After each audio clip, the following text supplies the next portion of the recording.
大家好，我係 Good Channel Thai 對路泰國嘅潘永啊。今集企業出海泰國錦囊，同大家分享嘅係100%全外資泰國控股公司嘅註冊資本要求。喺自貿區裏邊開設嘅全外資泰國控股公司，公司註冊資本嘅要求咧，只係需要由200萬泰銖起，而門檻咧係極之低㗎。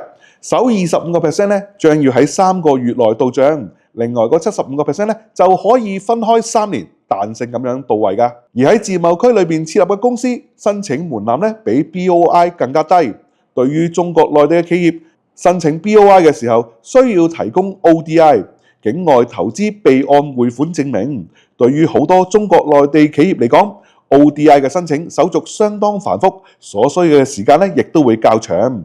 而經自由貿易區開立嘅100%全外資泰國控股公司，最大嘅優勢係無需外匯證明，手續簡便好多，非常適合講求快速開業嘅客戶。